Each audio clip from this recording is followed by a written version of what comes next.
Ya, Bu, cuman buat mulut. Mana Allah. Ya, aku aja banyak gimana ceweknya, Kevin.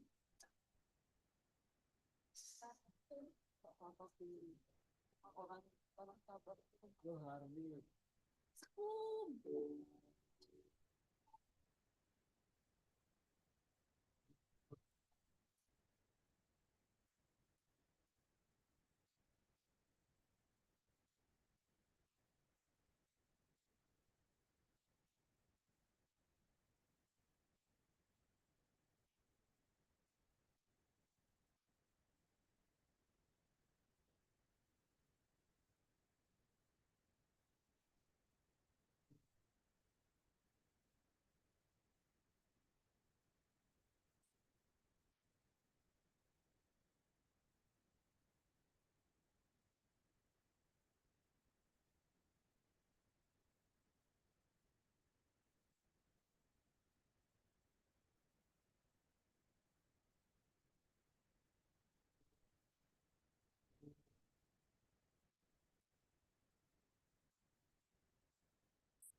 Lepex sih.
Lanjut.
Assalamualaikum warahmatullahi wabarakatuh.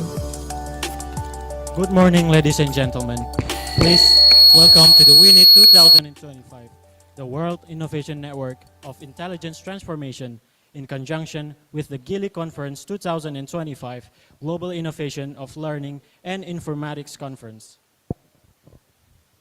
It is such an honor for us, me, Rania, and my partner, Kevin, to be your master of ceremony on this special morning session of our international conference. Before we begin, let us take a brief moment to express our deepest gratitude to God Almighty, who has granted us the health, strength, and opportunity to be here today, both physically and virtually, in this meaningful hybrid event. It is through these blessings that we are able to come together in the spirit of learning, sharing, and growing. May this occasion be filled with inspiration, valuable insights, and meaningful collaborations that enriches us both personally and collectively. WINIT 2025, in conjunction with Gili Conference 2025, carries the theme Smart Green Civilization Infrastructure with Climate Technology, Sustainable Environmental Design, Disaster-Free Solution, and Data-Driven Policy. This conference is a space to connect ASEAN and Korean youth through collaboration, innovation, and green transformation. Let us welcome the distinguished guests, the Dean Faculty of Engineering, University of Mataram, Insinyur Muhammad Syamsu Iqbal, ST, MT, PhD, and all the distinguished members of the board. The esteemed keynote speakers from USM Malaysia, Associate Professor Dr. Nur Azlina Mohamed Mokmin, and Professor Igede Pasek Sutawijaya from University of Mataram, Indonesia. Distinguished professors, researchers, and all participants joining us on-site and online. And now, without further ado, here's the rundown for the morning session. Opening ceremony, coffee break, keynote 1 from Malaysia with the theme AI for Engineering. Keynote 2 from Indonesia with the theme Implementation of AI Technologies to Support Smart Farming and Smart Solution. Discussion and Q&A, group photo, and lunch break.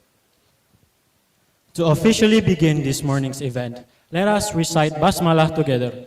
Bismillahirrahmanirrahim. Ladies and gentlemen, please rise for the national anthem of Indonesia.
Thank you, ladies and gentlemen.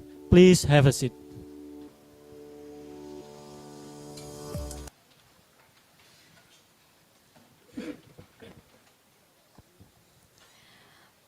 Before we proceed with the opening remarks, we would like to present an important video regarding earthquake evacuation procedure. Please pay close attention as this video contains vital information to ensure everyone's safety in the event of an emergency.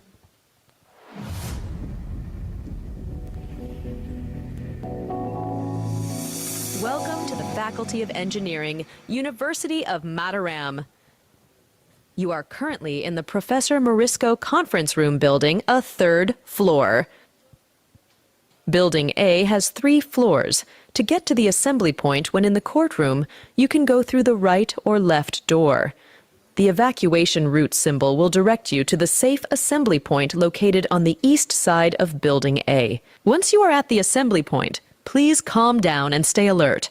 Wait for further directions from the rescue team, and always be careful. Evacuation route transition. When in Professor Morisco's courtroom, right side seats should exit to the right side door. The same applies to the left seat towards the left door, starting from the first row and followed by the guest or speaker seats, then continued with the second row in order until the end. In a stadium during an earthquake happens.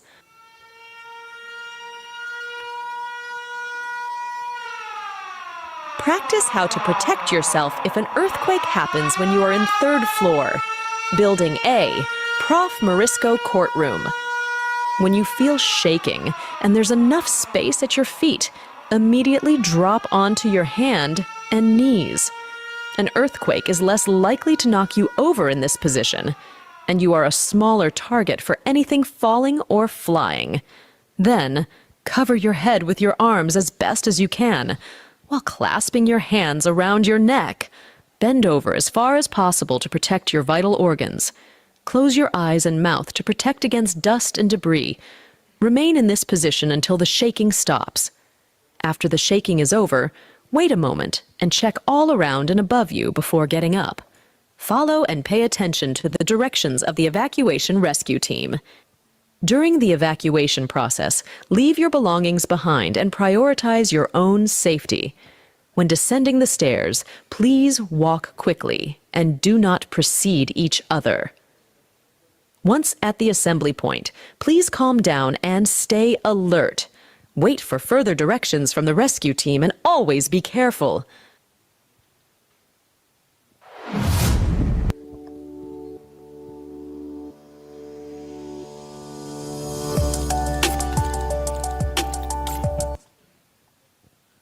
Thank you for your attention. We hope the video has served as a helpful reminder for our safety and preparedness. We will now proceed to the opening remark. Please welcome Dean Faculty of Engineering, University of Mataram, Insinyur Muhammad Syamsu Iqbal, STMT, PhD, to deliver his welcoming speech and at the same time officially open Global Innovation of Learning and Informatics Conference, also known as GILI Conference 2025.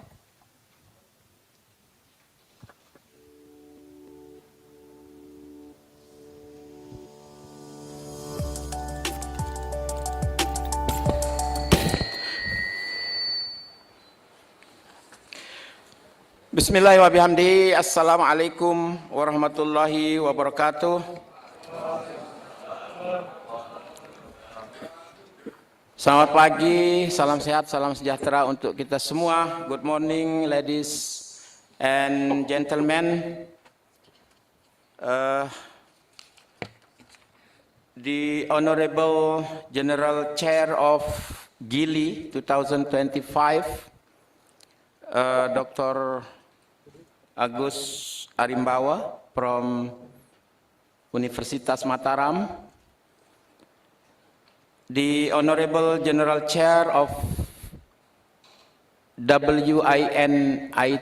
WINIT 2025, Professor Wang from Seoul National University, the Honorable keynote speakers, Associate Professor Dr. Nur Azlina Muhammad Mukmin from University Science Malaysia, and the Honorable keynote speaker, Professor Pasek Sutawijaya from the Department of Informatics Engineering, Universitas Mataram,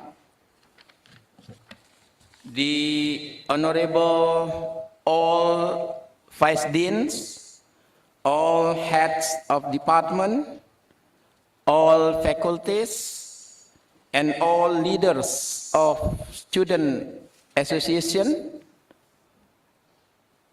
at the Faculty of Engineering, Universitas Mataram, distinguished guests, committees, participants, ladies and gentlemen.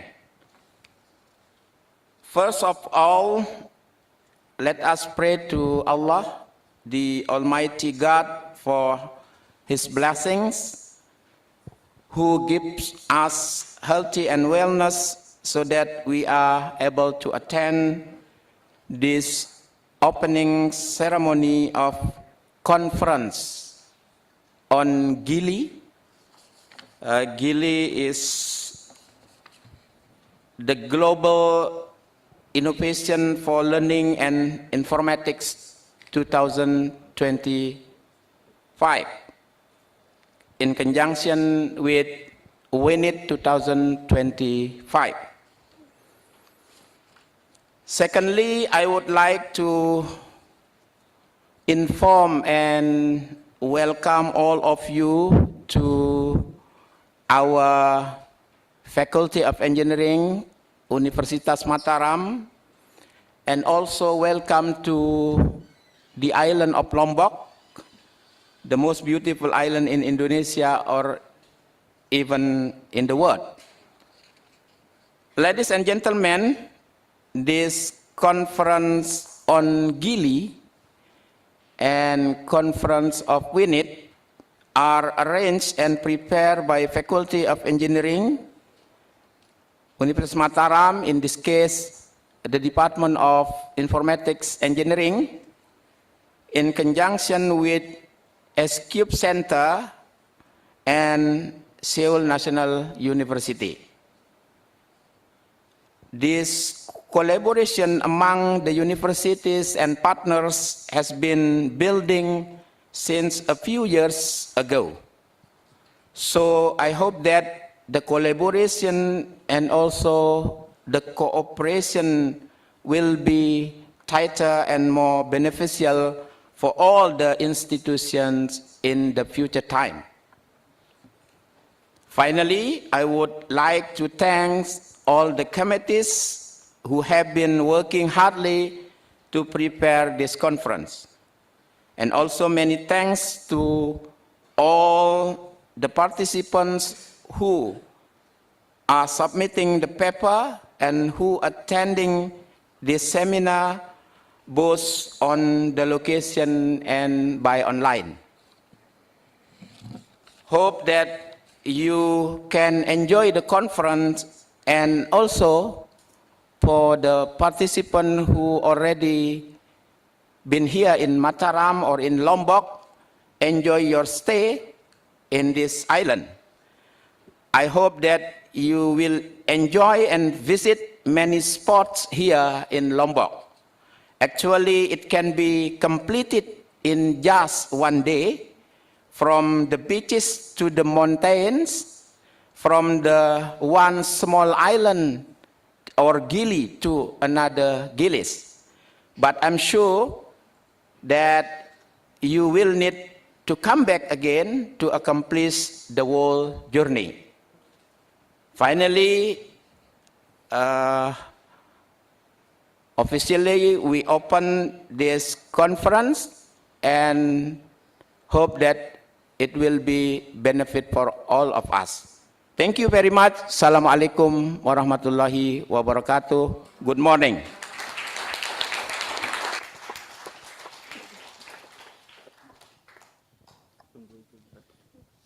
Thank you so much, Mr. Muhammad Shamsu Iqbal, for those insightful remarks.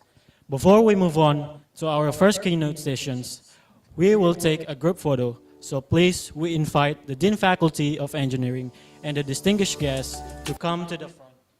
And all of the attendees, please stand up.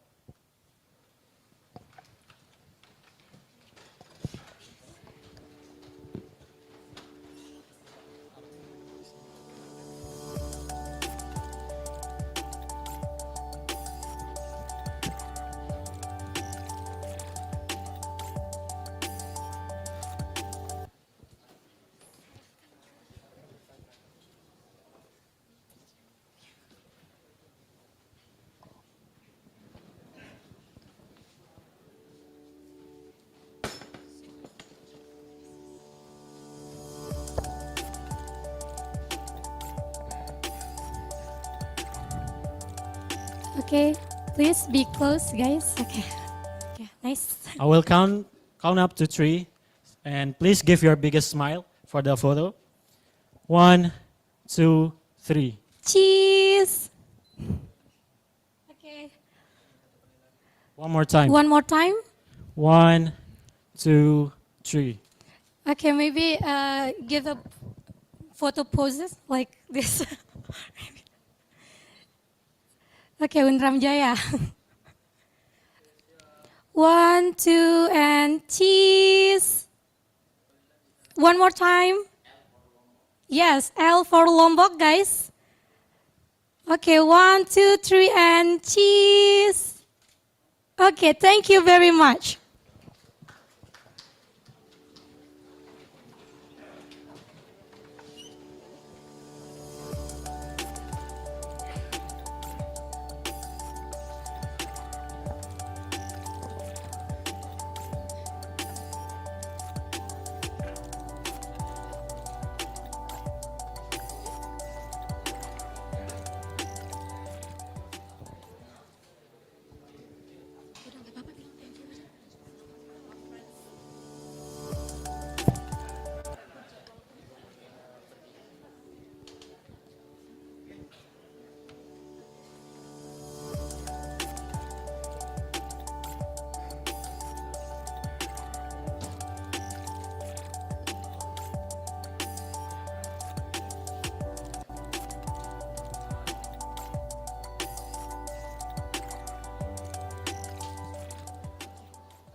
Now, for our first keynote address, I would like to hand things over to our moderator for this morning. Please give a warm welcome to Dr. Regania Pascarasi, ESCOM MEM.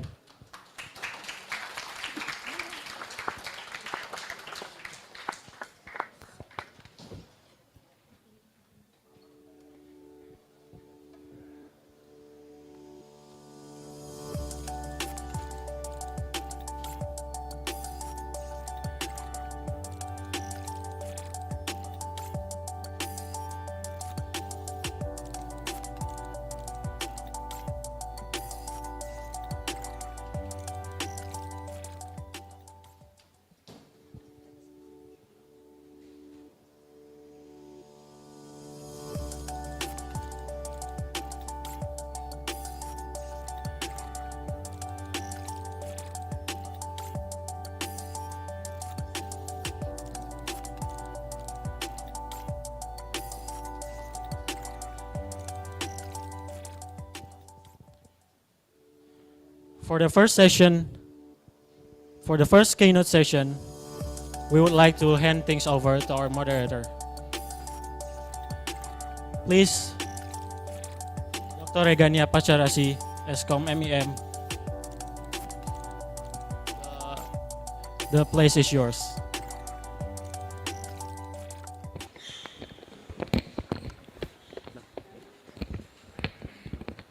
All right.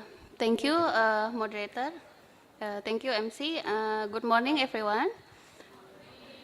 Welcome to Gili Conference 2025, where the innovation meets sustainability under the theme Smart Green Civilization Infrastructure. We are honored to have you present here today as we exploring cutting-edge technology and forward thinking. My name is Regania Pasyarasi. You can call me Gania. And I'm pleased to be your moderator for this exciting morning. So here we have two incredible speakers lined up who will offer deep insight into how smart technology, especially on AI or artificial intelligence, are shaping the infrastructure for tomorrow. And then for speaker one in Zoom meeting, we have Associate Professor Dr. Nur Azlina Mohamed Mukmin from the Center for Instructional Technology and Multimedia, University Science Malaysia. So before we start, I will introduce her first. So Dr. Nur Azlina expertise lies at the intersection of technology, education, and artificial intelligence, and she now also developed in immersive technology. And today she will deliver a presentation entitled Artificial Intelligence for Engineering, Transforming the Future. This talk will explore how AI is rapidly revolutioning the engineering landscape for smart design to sustainable infrastructure, and how we must adapt to this transformation.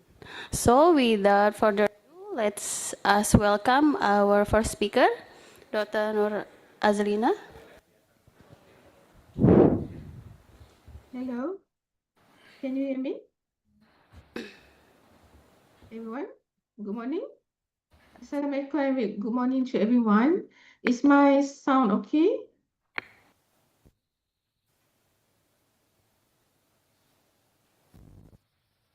Hello, is my sound okay?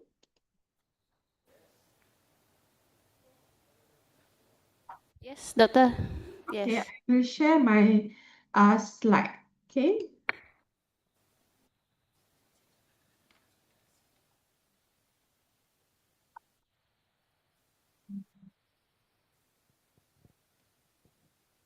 Please allow the sharing. Please allow the sharing because I cannot share the slides.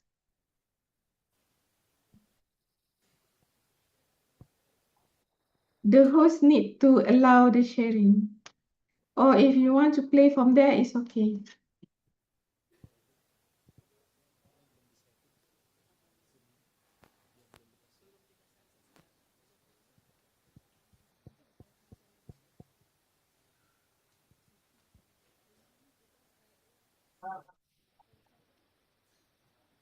Mhm.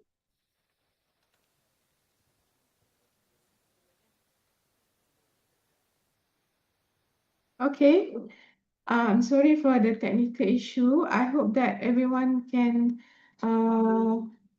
yeah.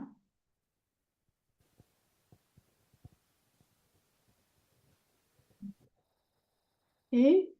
Everyone can see the screen now.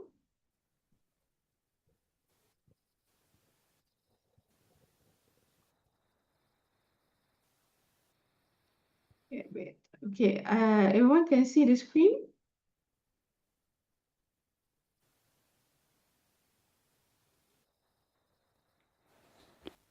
Doctor. Yeah, Yes. you see the presentation screen? Yes. Okay, so let's start. Thank you for the welcoming from Dr. Rigania. She is one of my students that have graduated last year. So before I start, I want to thanks University of Mataram for inviting me to speak to this conference, which is a brand new way of to share the knowledge, and I appreciate your invitation. The respected Dean Faculty of Engineering, Dr. Muhammad Shamsu, and the Head of Informative Engineering, Professor IGD Pasek Suta Wijaya. I'm sorry if I pronounce it wrongly. So let's start with our presentation. Okay, what is artificial intelligence? I don't think I need to slide yang tak nampak je yeah. I share again. I share again.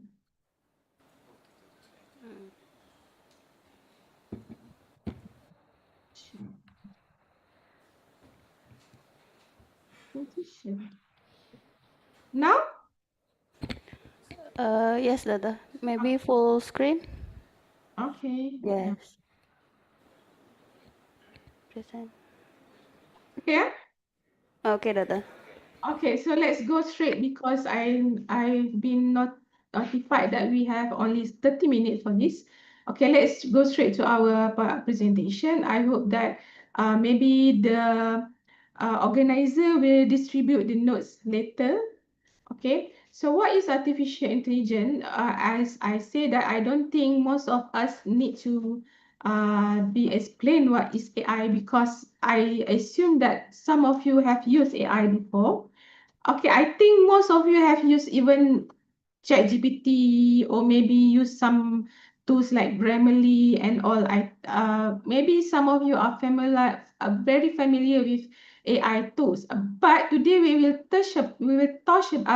talk about the AI for engineering.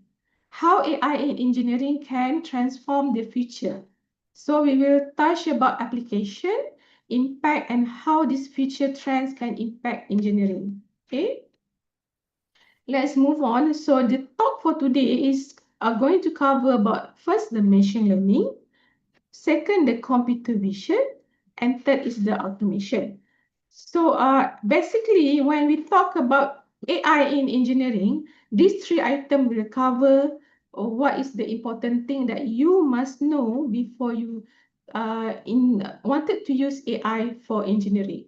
Okay, first we want to look about how machine learning has affect the field of engineering. First, we use AI in predictive maintenance.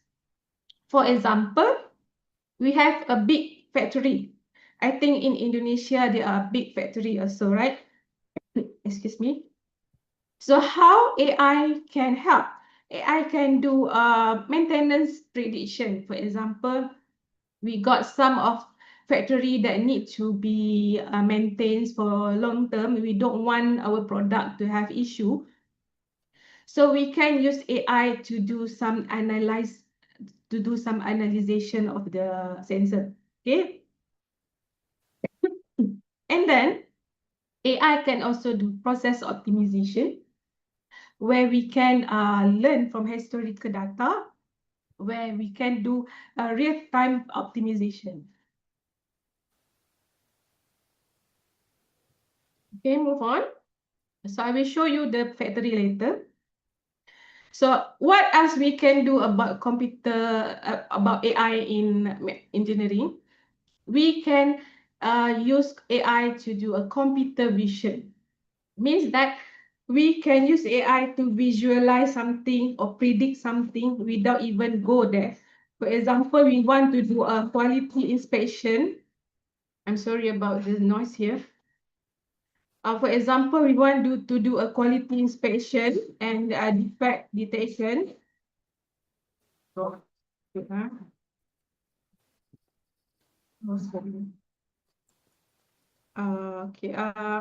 Please. Sorry for the sound.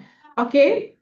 We must do quality inspection and defect detection using AI, and then we can also use. Sorry. With lights dimmed and no workers in sight. Okay, we can also use AI to do automation, which has been done a lot in China. In China, there is a term where we use a dark factory. Dark factory is a term where we use AI for the whole session, for the whole slot of the factory. So we don't need. They have applied this in many factory where you don't need human. You don't need human at all. So you can use AI like this. Okay. So This car factory in China uses hundreds of robots to churn out dozens of electric vehicles an hour, 24/7. This is a dark factory, an area of the plant so automated and with Okay. So you can play this video in the slide events. So you can see here there is this is a factory in China that has been applied with a lot of machine. Can you excuse me for a while?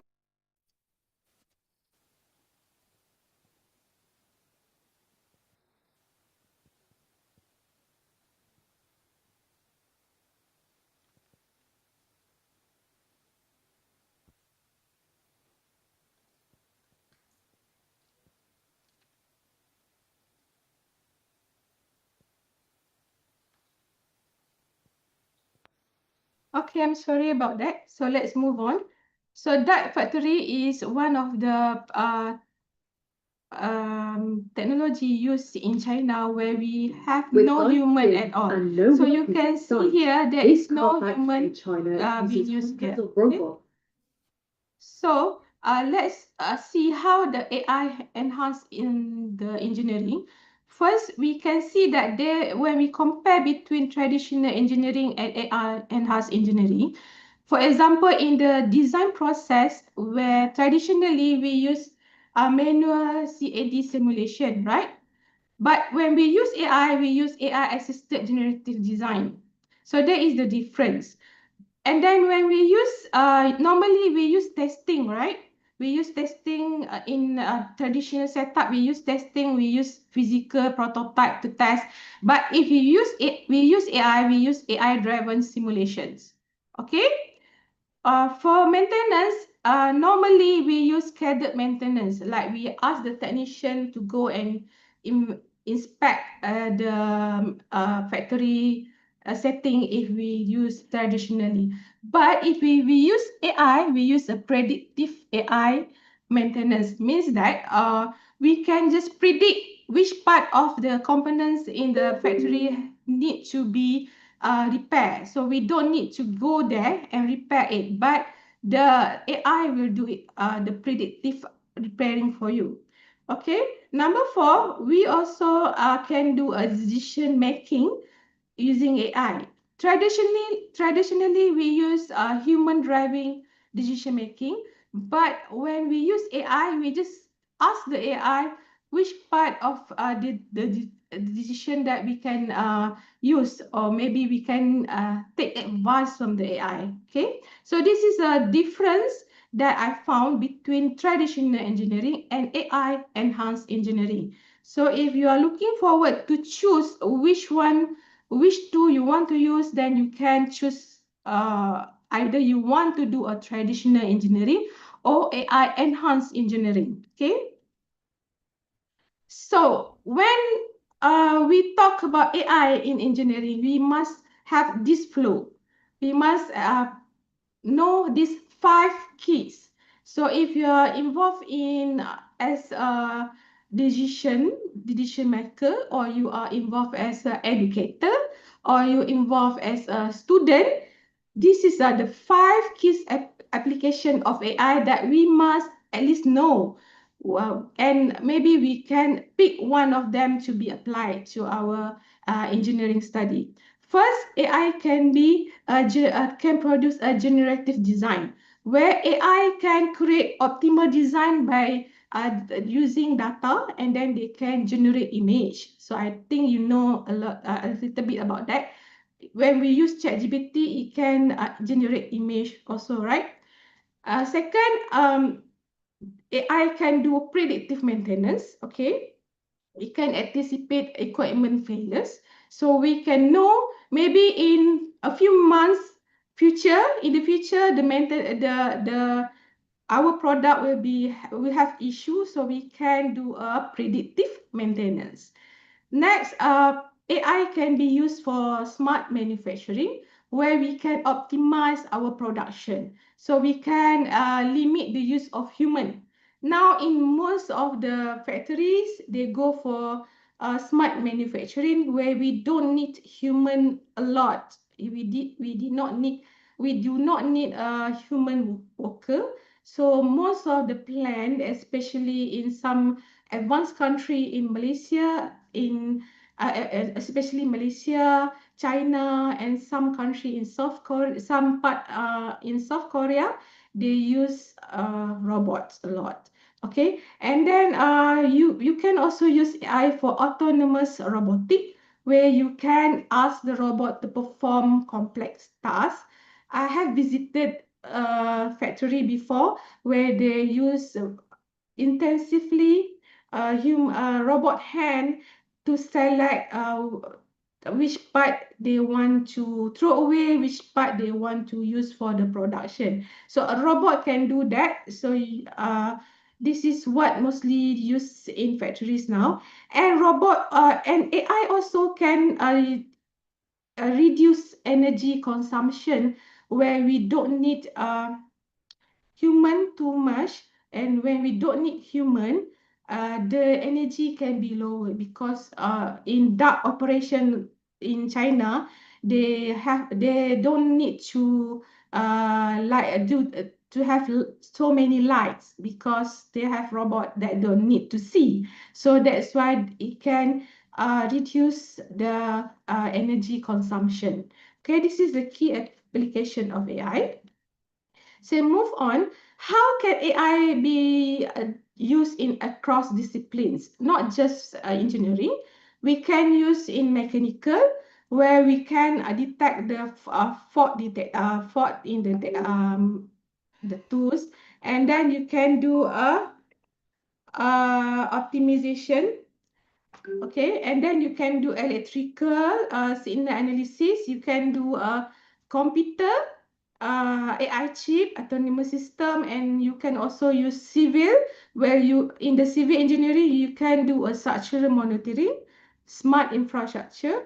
Now, if you are going to further your study, or you want to expand more on the AI in engineering, we focus on smart infrastructure. Even in USM, we got smart infrastructure study. And then you can use AI for chemical, where you can do a modeling, and maybe you do something like thermodynamic study, or you do something like chemical study. You can do a modeling using AI analysis. That is what in USM we also do that. So most of the future study is more on the how we can use AI to do advanced computational decision, how we can use AI to do some efficient analysis. Okay. So how it can impact real world? So if you can see now, we have Tesla Autopilot. This is how they fully use AI for deep learning. So they use AI to real-time navigation. I think some of you know about Tesla. So they use AI to do the autopilot. Okay. And also we use AI in building automation. For example, we want to know what is the issue in the construction before we start the construction. So we do in building information modeling. So if you are going to in civil engineering, you can focus on this. And then we also for share refineries, where we predict maintenance for operational efficiency. Okay, this is all the example of real world uh, where we apply the AI. However, I think most of us need to learn the basic of AI first before we go further. But if you're looking forward to apply AI in engineering, I advise you to go and study more data mining and machine learning. Okay. And then when we talk about AI in engineering, there are still some benefits and challenges that you need to know. Yes, it's rapid, okay, because it does, sorry, it improve quality, it enhance safety, but you must remember that we have data dependency. You must be so dependent on the data. If you don't have data, you cannot do AI, okay? You must also integrate with all the system that you have. Also, when we talk about AI, we have ethical concern. We have concern, is the job going to be replaced or not? For example, our student? Can we confirm that you will get a job after you graduate? Now it's not going to be confirmed because a lot of factories has been replacing with automation. Okay, so we must think a way of how to supply our student to the industry so that they can prepare themselves to be able to compete with this AI. Okay, there is also concern here in Malaysia. I don't think this is a big concern in all universities, how to compete with AI. Okay, so you can read more on the slide how we can also compete with AI. We must also able to understand the AI.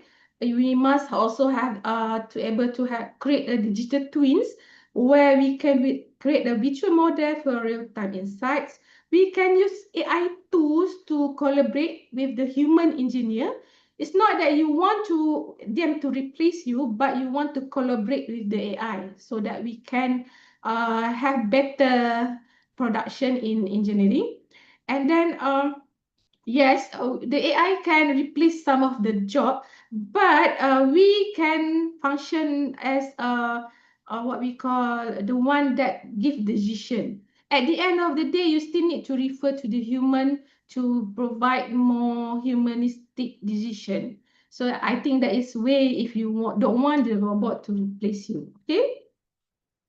So I think that's all, Ganya, thank you for giving me time. I'm sorry for the disruption. Okay, thank you.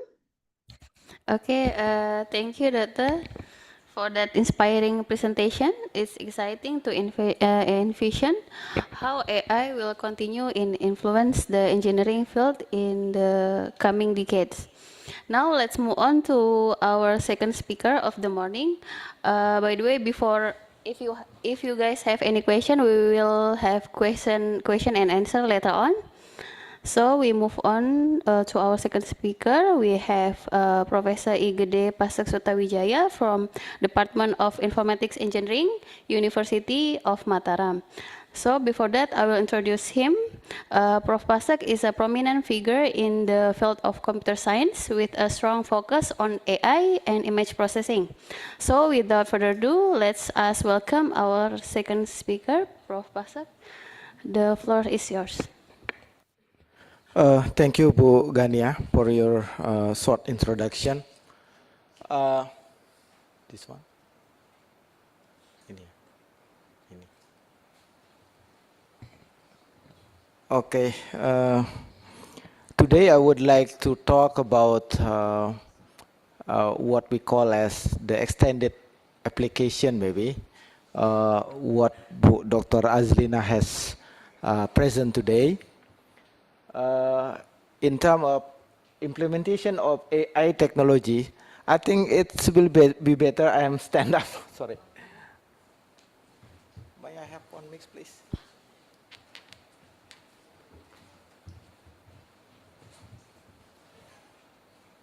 This.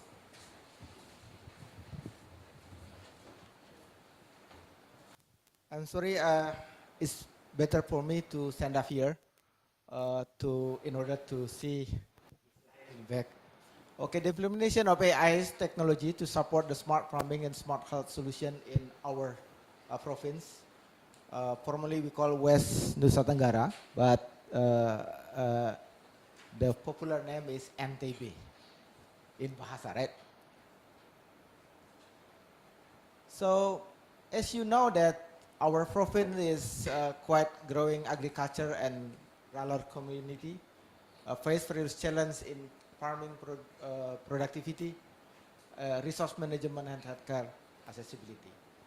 If you come to the village, you will find maybe the farmers just work as their own,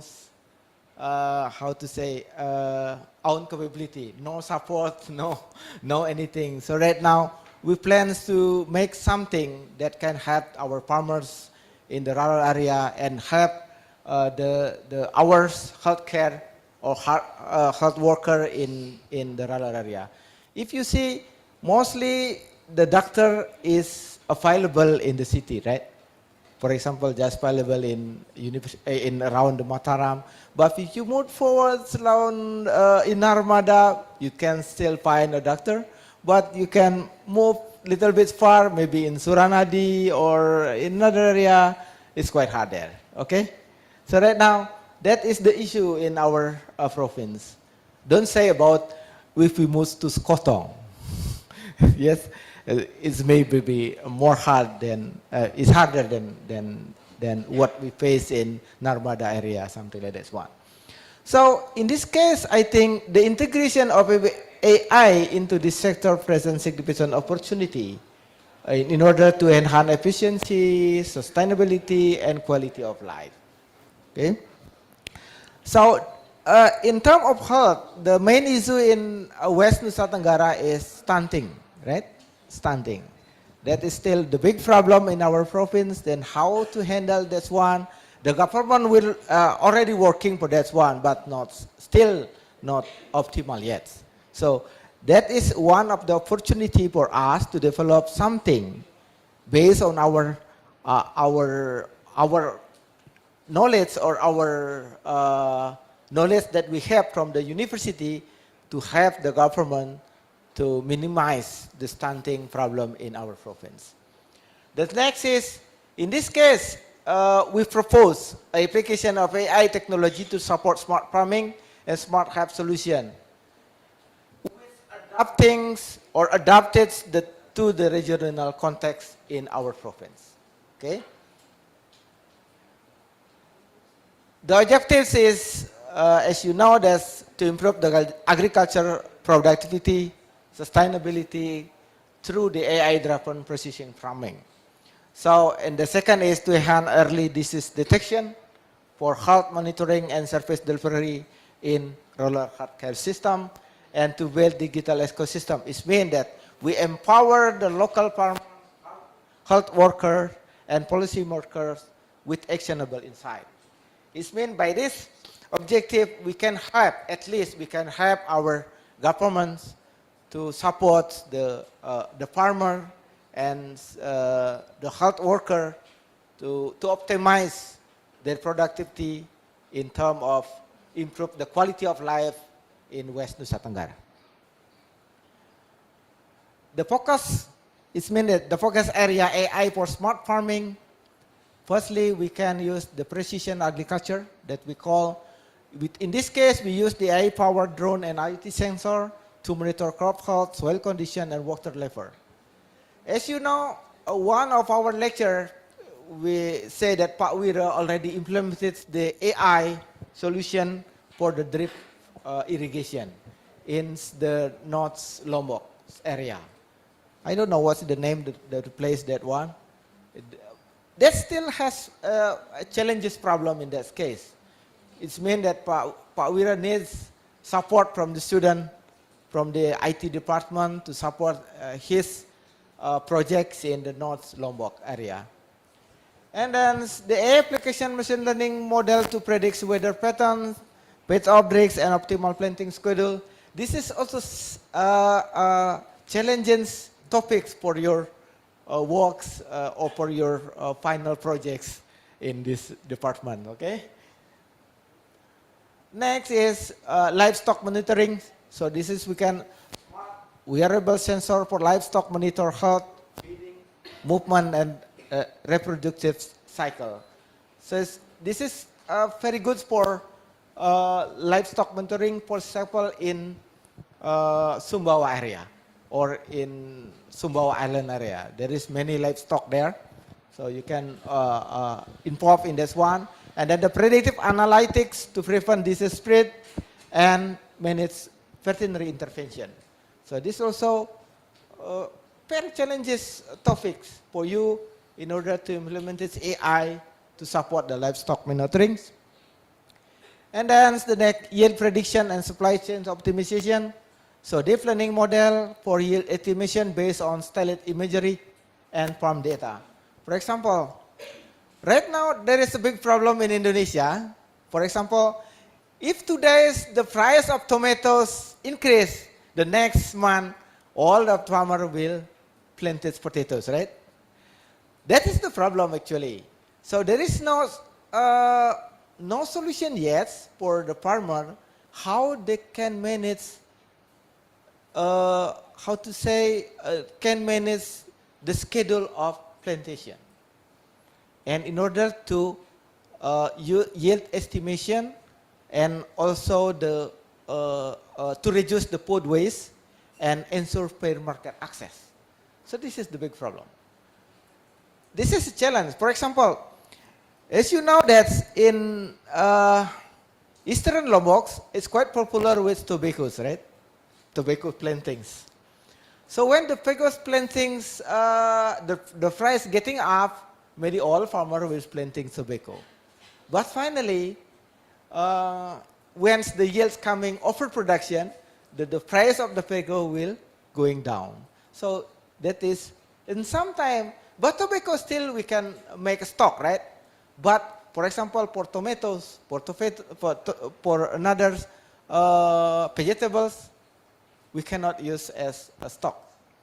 So it means that it's make food waste, right? There is no production, massal production yet in our province.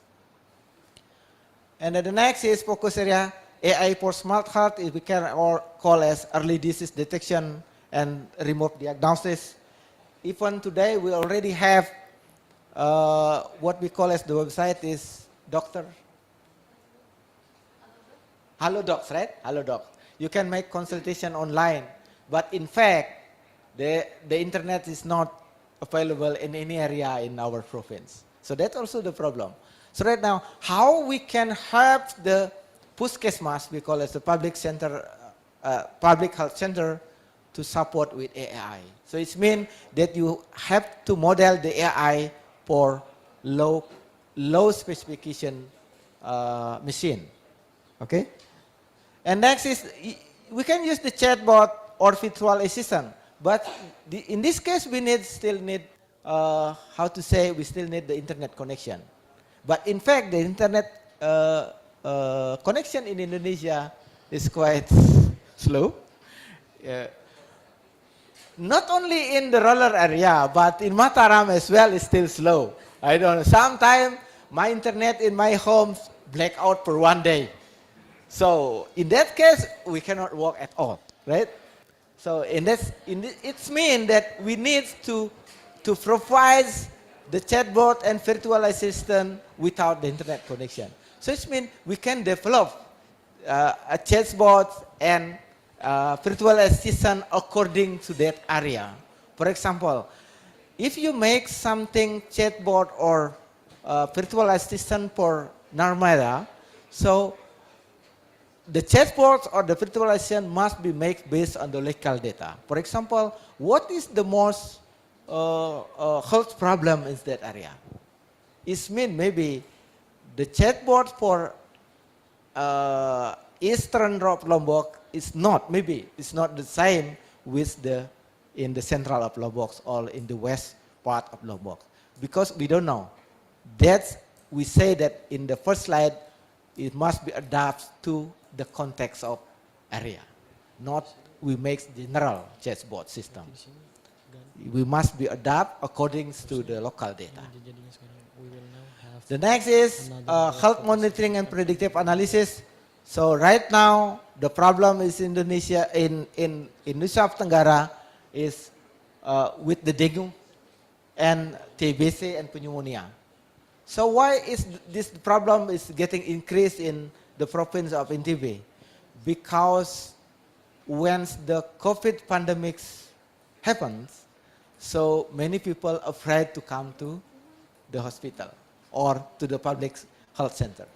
So they assume that if they come to the public center, the health worker will punish them as a COVID infection, right? So that is the big problem. So the effect is the pneumonia getting increased, and as well as TBC getting increased. So next is the A for public health policy. So the data-driven decision-making tool. It means that if you have data-driven decision-making tools is make easy for policymakers to make a decision. What we have to do for the next month, what we have to do for the next year in order to increase the optimize of our society. And then the second one is AI for emergency response optimization, because our area is quite familiar with the natural disaster such as flood, such as earthquakes, and also maybe in the future we have a pandemic as well. We don't know, right? Okay, in this case we need to make an AI for optimize the evacuation route, logistic, and health service during the crisis. So this is also one of the challenges for our province. So during the earthquake,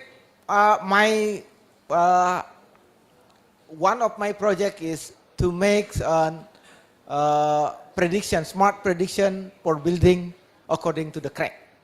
So, but that project right now already stopped because we say that no earthquakes more, right? Hopefully no earthquakes more. Next is development strategy. Of course, we have to, phase one, we have make some pilot projects, phase two, infrastructure and capacity building, and phase three, scaling and make the sustainability. For the pilot project, we must make a prototype first, actually. Prototypes, we gather with many students and many partners from overseas to create a prototype. After the prototypes getting better, we implement it, at least for both for farming and for healthcare domains, according to any kind of issue that we want to solve. And next is collaborate with universities, technology startups, and local governments. So right now, according to my experience, it's difficult to make collaboration with the local governments.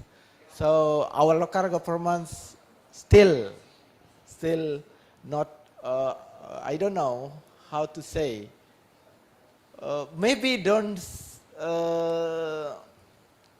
interest enough to collaborate with IT departments. I don't know, but we still try to do. So like this conference, we invite governors of NTB to make a speech in this conference in order to make understand, to make familiar with our IT department. So what kind of solution that we can offer for our province? So something like that one. The next is establish in the digital infrastructure. So this one is IT network, cloud platform, training local stakeholder on AI tool and data literacy. And the next is evaluate the pilot result and expand to another regions. So that is the implementation strategy. So what we have done in the University of Mataram. So first we say we already developed the detection of system for rise sleep disease. We have one of our students in the back for the master degree who involved in this project. And the second is pneumonia detection with CNN and transfer learning to support the public health center Puskesmas. So we also cooperate with our student in University of Mataram. And the third is Smart ENT project. This is we collaborate with the startup company. We I and our team collaborates with Department of IT, Department of Electrical Engineering, and Medicine faculty. So next we continue detection system for rise sleep disease using the AI. So currently already creates a detection of rise sleep in the smartphone. So in next September this year, we plan the system already working well and then or running well. So we will deliver for the Department of Agriculture to use this software for getting the data, adding the data, and then to testing the software for the farmer. So hopefully that will be running. So how the system is work? So this is The innovation rice leaf detector is very useful for the farmer to detect the rice disease. So I will be getting faster here. So as you know that our province is many rice field, right? Rice field, but the facts that we don't have any data for the rice field or rice disease. For developing such kind of application, so we still use the data from Kaggle. So that's why by the end of this September of this year, we will provide a software that can be installed in your in the farmer cell phone and the student from the agriculture to incorporate with this project to provide the data for our further research. Next is, this one is, if you know, there's one of the method that strong performance is we use the CNN comparison with another method and therefore, so we developed as a software. The proposed model is not, it's quite simple actually, but in this case we still use NoSQL database helper and the model for CNN and develop in one application we call as rice leaf detection. Next, this is the algorithms. You can read later on my slide. So the performance, if you ask, the performance right now provides the accuracy around 9.99% or 90% accuracy, but is still facing many problems. You know, when you develop the real-time application, there are many problems or many issues come to our application. For example, in the real times application, you will face the lightings problem, right? Because the application will be used not only in daytime, sometime in the morning, sometime in the afternoon, maybe in the cloudy. So that is the still face the many problem. So we still right now we still offer you, the student who attends this meeting or this conference, to collaborate with us for the next year. So for the next year, you can develop any methods or any application for solving the problem. If one of the profile is already done, but still we have still a problem. So right now we just use the Kaggle data. The number of data is not quite many, or still just around 1,000. But in order to make a stable or robust application, you need more than 10,000 data. Right now we just working under the 5,000 data. So we still have many challenges. Okay, the implementation is something like this one. So, and then the conclusion, even we already have a good result, but we still face many challenges, problem. For example, if you have so many data, so, and then we put the data in our website or in our data center, so we still need to annotate the data with the export. So that is still the problem. And then we develop a new AI model for low cost or low specification machine. For example, our farmer not use the same cell phone as our in the city, right? Okay, so our farmers sometimes use very low specification cell phone. So how to make the model with the low specification? That is still many challenges in that place. So you guys still can cooperate or collaborate with us, with our team, to do this research. Next is pneumonia detection. So we still have many problems in this area.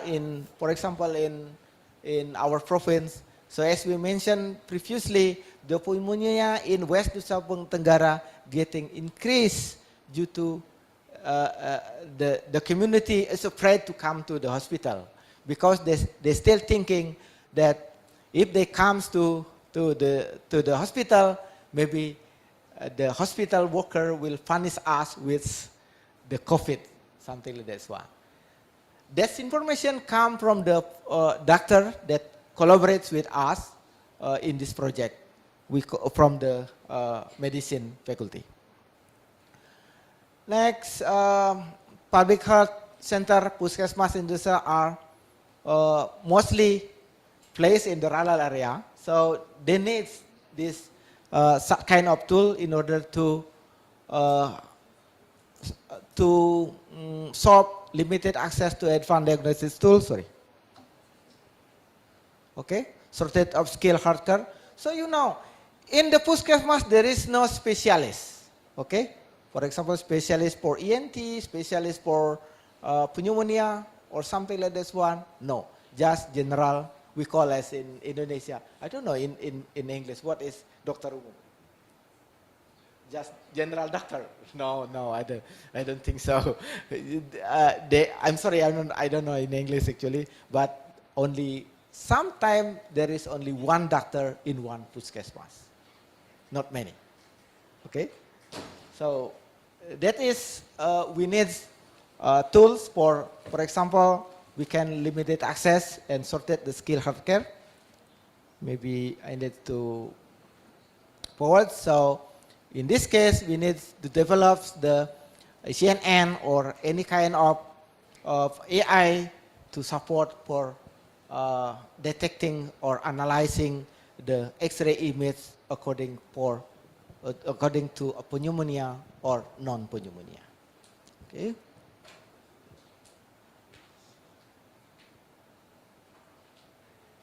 Sorry guys. Okay. Next is, in this case, the pneumonia disease has 4 classes that we already done. That the first is bacterial pneumonia disease, normal, and viral pneumonia disease, and COVID disease. We still have 4 models, 4 classes for this one. And then based on this one, we create models to develop. So currently, we still use the data mostly from Kaggle. There is no data from the hospital yet. Right now, we're still collecting the data from our partner in province hospital, but it's not easy to collect the data from the hospital. There is many rule that we have to follow in order to get the data. Okay, that's not easy. So that's why, in order to make the prototype, we use the data from Kaggle. This is consists of less than 5,000 data. Okay, less than 3,000 data, not 5,000, right? We still have this one. So right now, in order to make prototype, we perform the augmentation. So later on, if you take the machine learning class or artificial intelligence class or application of artificial intelligence class, you will know what is the augmentation technique. The augmentation is make the data. What happened? I'm sorry. Makes or expands the data from the original data. We use this one is scale image, wide shift image, and any another zoom image and rotate image. So, and then we perform the training model using pre-trained model. But right now, we still develop our own framework in order to adapt for low cost or low specification machine. Next, this is the parameter. So if you see here, we already developed actually simple CNN model with only 24,000 parameters. It's quite low compared to the pre-trained. You see, the ResNet 50, the parameters around 20 million. And for the inception model, 20 million. For PGCC model has 14 million. So right now we just use the CNN that has 3 million parameters. If one parameter shape using, how to say, a single data type, you just multiply how many data that you have to save in your cell phone. So it's very big, still very big data. So it will make your cell phone getting down if we implement it directly to our cell phone. So that's why we need our own AI platform, AI model, which has only small parameters. Okay. So this is the result. It's quite good for so far. So the average of the accuracy is around 0.9 or 90%, but we need for the health, to support the health, smart health, we need more than 95. Okay, 95% of accuracy, F1 score, and recall, as well as the precision.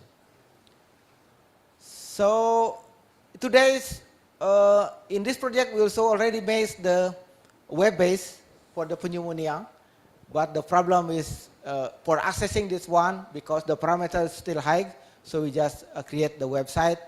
This can be used by the doctor, currently already used by the doctor from the hospital for as a testing model. Testing model. So by this website, the doctor can collaborate with us by input the data that from the patient. So and then the application will provide the result, and the doctor can confirm whether the result from our AI model correct or not. Based on this data, we can develop more sophisticated AI, because AI, if you have more data, it means the AI will be more smart. Okay, smarter. Sorry. Then the last is our project we call as Smart ENT projects. This project is we integrated the AI with medical devices that has been developed by the medical science. So this project is collaborates with IT department, electrical department, and we call as department of specifically as ENT laboratory in medical science, medical faculty of University of Mataram. And we have also one startup company here in cooperates with our projects. I don't know the name of the company, I'm sorry. Next. So this one is, we collaborate in terms of, we use endoscopy checking, and we develop the AI for ENT, ear, nose, and throat problem. Okay. So device that we require to this one is endoscopy. Endoscopy is for getting the information or image from near, from nose, and from the throat. And then we use the desktop and PC for AI analysis. We don't put the AI in the data center in order to make the real time and no internet connection for the detection. So that we use the desktop. So, and we also make our team, there is sit down in the back, there is Pak Zap there, there is Pak Rama, also our team, and another teams from our alumni. If you know Mas Surya Maulana, do you know that one? Yes, you know? That is one of our team for AI development. And also Mizanul is, we call it Iza, Mizanul Hawhana something, his name. I just call him Iza. So he's also one of my partner. In this case, the desktop and website will save our data from the client, from the desktop, in order to develop the AI model. And if we already provide the good AI model, and then the AI model can be pushed into the desktop. So the desktop, we have new AI models. So something that Cyclus will done for this model. And then in this, of course, if you want to make modeling, you need the data set and the pre-processing and then model training and the evaluation. So that is the standard procedure for developing the AI models for any kind of application. So this is the example. This is data from ear. Okay, this is data from the ear. So there is 20 classes of data for the ear disease. Only ear disease, there is 20 classes or 20 types of symptom for the ear. Next, this is sometime if you get the data from the hospital, the data, the summary of data is not, the distribution is in balance. So something like this one. So in order to make balance, we use, we back firstly. So this is, there is one data maybe has 6 samples. So it means this disease is not quite frequent happen in the society. So how to handle this data? Theoretically, we can use the augmentation, but that is not enough. Okay? So this is, our approach is to make according to balances the data, we use the augmentation, and then we develop the AI using 3 models here, and then we got the result. You look at the result. The accuracy is around 77%. Still low, right? Because we have limited of data. So right now, we still increase the data by we already have 2 prototypes that has been implemented real time in the clinics. One of the clinics, our partner is in Mataram's clinics. I don't know the name of the clinic actually. And one in the University Mataram Hospital. We have 2 prototypes that we already implemented. Okay. Now this is the result. But the best one is for the CNN model, still already provides around 71% of the accuracy. Still far from the 95%, right? Still far. So this is still many challenges here. You can incorporate with us. Okay, the struggle points. You can see here the struggling on the normal class. Okay, imbalanced data, and then high gloss. We still have this problem.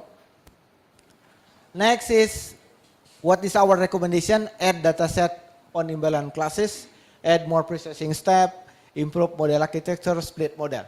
So that's why some of the paper will be presented in this conference by our student that's incorporated with this data. So it's mean that our student also, we collaborate with the other in order to improve the accuracy, to improve the model using any kind of AI models. Because type of AI, currently there are many, right? So which one is the best? So there is very challenges for us. Next, this is the data for nose. This is quite big problem. Look at, there is 2, 4, 5, 6, there is X classes here, but look at the data, it really is very limited.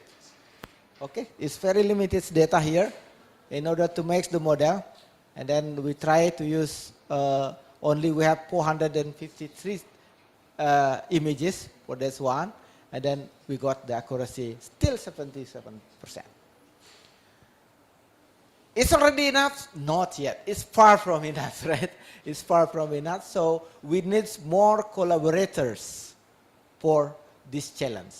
Okay? So you guys who attend this meeting, we invite you to collaborate with us to develop AI, to develop the system to be ready for use, ready to use by our society. Okay, we come from the conclusion. So it means that from what we present to you today, AA is very powerful transformation for agriculture and health. That is very, very challenges for us, especially in our province. Next is precision farming for higher yield and sustainability.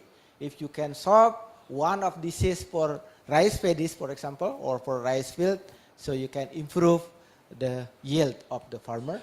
And then smart herd for early detection and remote services. This is really needed because the spreading of the doctors, specialists in our province still low. Even not far from the city, we cannot find the specialist doctor, right? And then the next is localized innovation for LTB is unique challenge, not only for farming and health, but also for tourism.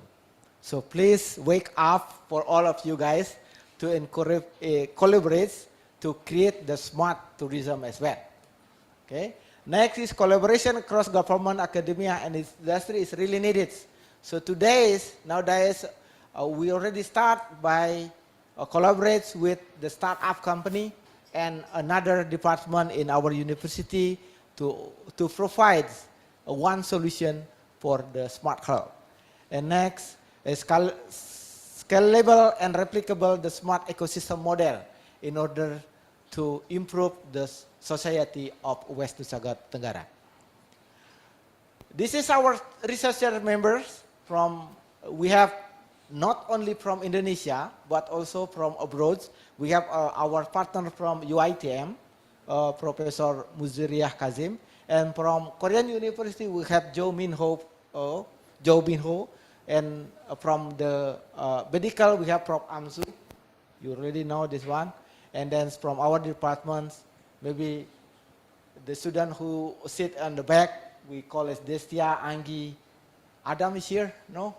Adam Asari, and Dennis and Naufal. Thank you for you guys for your attention. If the question and suggestion are welcome. Thank you.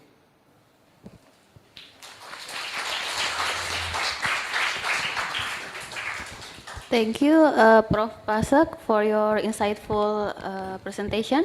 Now we are move on into Q&A session. If you have any question, you can raise your hand, or if for those who join with us through Zoom meeting, you can type on the chat box. Okay. Is there any question?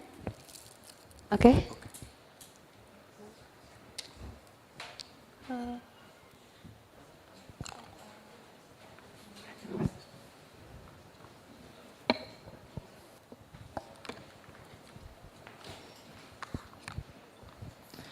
Should I stand up? Yes, please. Hello everyone, my name is Torik Abilahpan Kusuma. And I would like to ask regarding to the AI list that I saw in the previous slide. It was like 20,000 of parameters that you mentioned earlier. And my question is, so in those 20,000, not 20,000, but 20 million parameters, is that only includes the the disease inside of that parameters? Is just like only the disease of that 20 millions of parameters? Yeah, I think that's all my questions. And why not using that AI models that already have the bigger parameters like 66 billions parameters? Why not be using that while we're developing ourselves? Thank you. Thank you.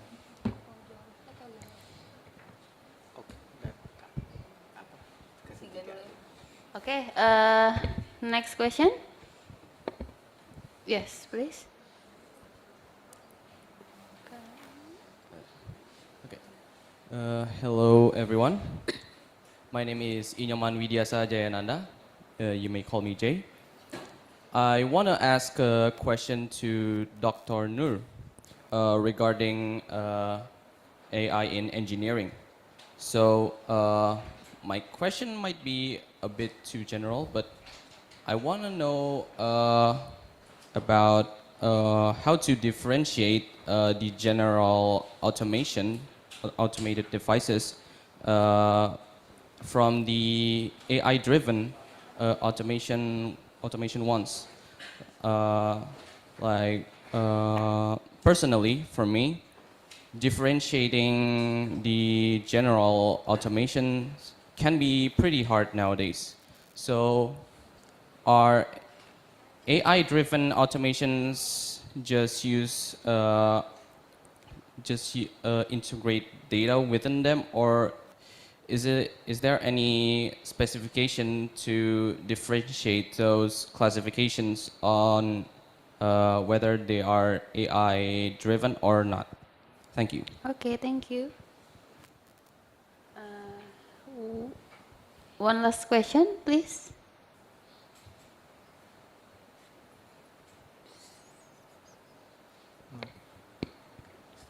Okay, we answer it first. First for Prof. Pasal. Okay.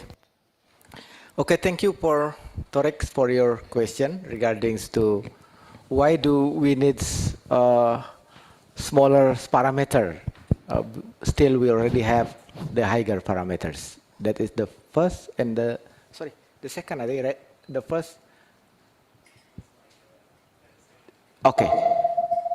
Okay. I got the question actually.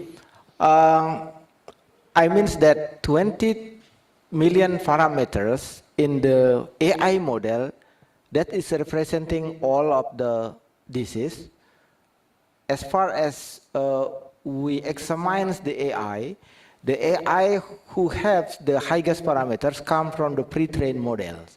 It means that model already trained using the previous data, mostly in the image processing, right? In the image data. So that AI pre-trained model that we adapt to our problem. So it means that all of the parameters is not incorporated with our problem actually. But that is already available in the internet or in the online. So we can use that one. So why do we need the smaller one? As we mentioned that we want to develop our own application. So our own application is with low specification machine. For example, with the low specification cell phone or low specification desktop or low specification another type of machine. Something you use Raspberry, right?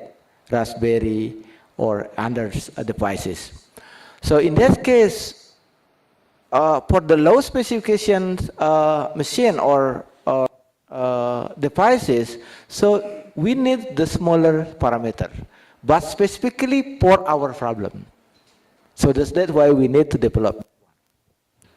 That is, in order to develop that one, we face many challenges problem. For example, if you train that data directly to the devices that we want to implement it, that will not work because in the training process for the AI needs a long time. For example, in my experience, when we train 10,000 images for 18 classes, it takes 1 week for the training, okay? 1 week, okay? It depends on the problem. For example, later on we have maybe more than 10,000 data, so we still need the high-end machine for the training. For example, right now in our laboratory, in the we call as expert system laboratory, we already have 5 high-end PC for developing the AI. So that can be used by students for developing your own AI for your own problem, for the specific problem. So it means that if you already have your own AI model with low parameters, so that AI model and low parameter model you push into the low specification application model. So it will be works for the low specification devices. The second one is why we want low, because if we develop for website-based AI solution, so we need the internet, right? So right now the problem in West Nusa Tenggara, the internet connection not available everywhere. For example, in Mataram as well, sometimes you move forward to little bit far from the city, you got lost for the connection. So it will be not work at all. So that's why one of the solution that we can offer as we call as native application that can be installed in your own cell phone. So it means that you don't need internet connection, but the solution still work. That is my answer. Thank you. Okay, thank you, Prof. Pasek. Now we are move on into second question to Dr. Azlina. The question is how to differentiate the general automation and the AI-driven automation, right? All right. For Dr. Azlina. Okay, thank you. Thank you for the question. As of 2025, we still can differentiate, but I cannot say that in later following years we can differentiate because, as we all know, AI keep learning, right? If we can differentiate now in most of the factories, even my husband also involved in the automation in Motorola center here. So what we can say is that he still need to train the staff to use the AI to do the automation. So how to differentiate is how we can see how the solution is delivered. So if there are three things that you can check. First, how it can deliver in logic style.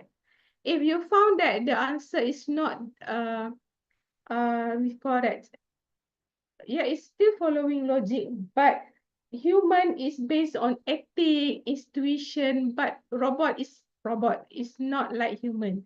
Second, we can maybe assess because now every platform, even journal, report, you must state there you use AI or not.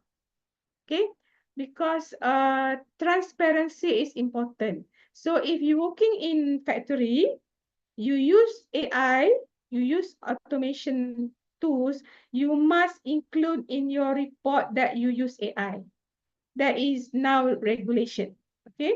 Second, we must read the report, read it carefully, and actually as a decision maker, you can notice if it's AI or not. It's what we call expertise.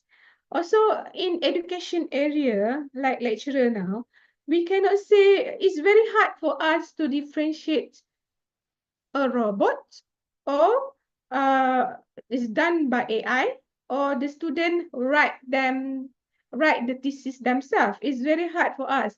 But for instance, myself, I have many years in education. I read many theses. I can differentiate if this student write fully using AI or they do it themselves. And we can always assess or ask the person themselves they use AI or not.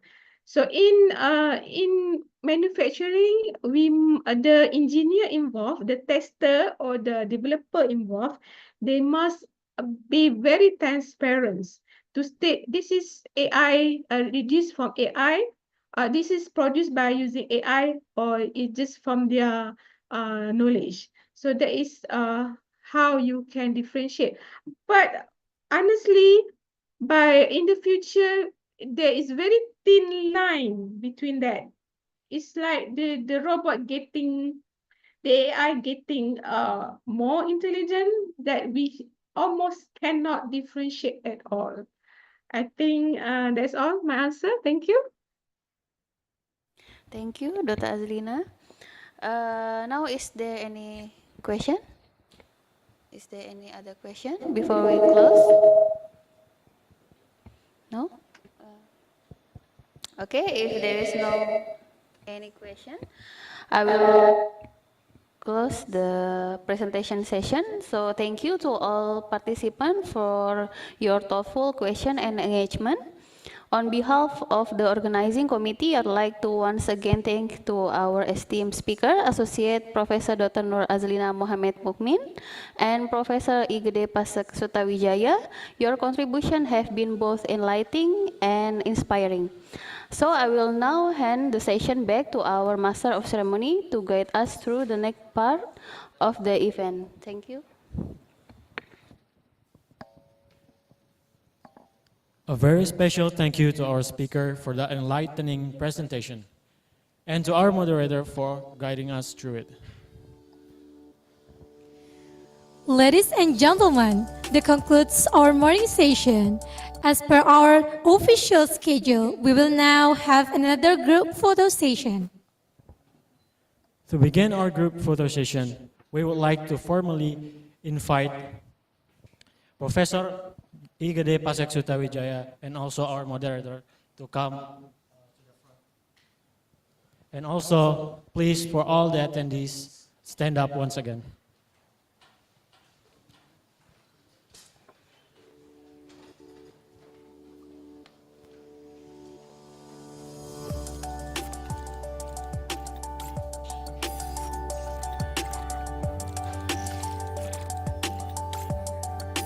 Please, for the attendees to come a little closer so you guys can get in the frame and join us.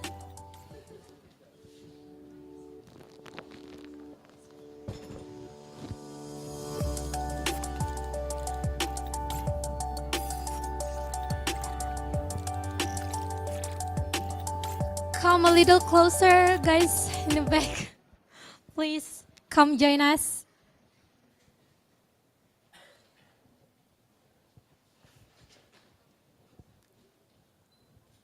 Okay. One, two, three. Okay. Another. Can everyone give a pose? Okay. Okay. Undram Jaya. Okay. One, two, three, and give a best smile, guys. Okay. Okay. Thank you very much.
Okay.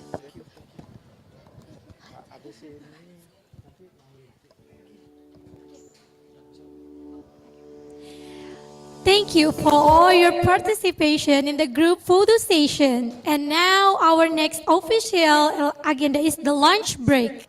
Lunch has been prepared for you in the registration area. We invite you to enjoy your meal. As a reminder, after the lunch break at 13 and 10 p.m., we have a parallel session held in Professor Morisco Hall and also from A301 and A302. Thank you and see you in the next session.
Doctor?